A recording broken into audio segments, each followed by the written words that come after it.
PSG တင်းနဲ့ Bayern Munich တင်းတို့ရဲ့တွဲဆုံမှုကတော့ဒီနေ့ရာသီချန်ပီယံလိမှာအကောင်းဆုံးတွဲဆုံမှုဖြစ်မလားဆိုတော့ကိုကျွန်တော်တို့ဒီနေ့ညမှာစောင့်ကြည့်သွားမှာဖြစ်ပါတယ်အားလုံးပဲမင်္ဂလာပါခင်ဗျာကျွန်တော်ခုပြောပြသွားမှာတော့မနက်ဖြန်မနက်အစောပိုင်းမှာချန်ပီယံကစားသွားမယ်ချန်ပီယံလိစမီဖိုင်နယ်ပထမကြောက်ပွဲစဉ်တစ်ပွဲဖြစ်တဲ့ PSG တင်းနဲ့ Bayern Munich တင်းတို့ရဲ့ပွဲစဉ်အကြောင်းကိုအနေငယ်ပြောပြပြီးတော့ကိုရလက်ခံမှန်းပေးသွားမှာဖြစ်ပါတယ်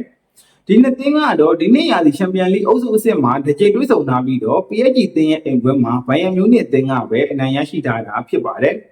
PSG တင်းကတော့ကွာတာဖိုင်နယ်အဆင့်မှာအင်္ဂလန်ကလပ်အသင်းဖြစ်တဲ့လီဗာပူးတင်းကိုနှစ်ကြော့ပေါင်းရလက်ဖိုးစီးဆိုတဲ့ရလဒ်နဲ့အနိုင်ယူကဆီမီဖိုင်နယ်ကိုတက်ရောက်နိုင်ခဲ့တာဖြစ်ပါတယ်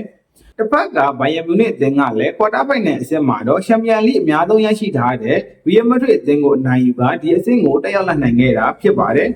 PSG အသင်းတွေနဲ့သူတို့ရဲ့အင်ကွင်းမှာရှစ်ပြန်ကစားရမှာဖြစ်ပေမဲ့လည်းတစ်ဖက် Bayern Munich အသင်းက PSG အသင်းရှုံးထွက်အဆင့်နဲ့ကွာတာအဆင့်မှာတွေ့ဆုံခဲ့တဲ့ Chelsea နဲ့ Liverpool တို့လိုအသင်းမျိုးမဟုတ်ဘဲနဲ့တိုက်စစ်ကွင်းလယ်နဲ့နောက်တန်းကအစားဂိုးသမားအစုံအရာရာပြည့်ပြည့်စုံနေတဲ့ Bayern Munich လိုအသင်းမျိုးဖြစ်တဲ့အတွက်ကြောင့်မို့လို့ကျွန်တော်အနေနဲ့ကတော့ PSG ကိုအနိုင်ယူနိုင်မှာမဟုတ်ဘဲနဲ့ Bayern Munich အသင်းကပဲအဝေးကွင်းမှာ 2-3 လောက်နဲ့အနိုင်ယူသွားလိမ့်မယ်လို့ခန့်မှန်းပေးလိုက်ရပါတယ်အားလုံးကိုကျေးဇူးတင်ပါတယ်ခင်ဗျာ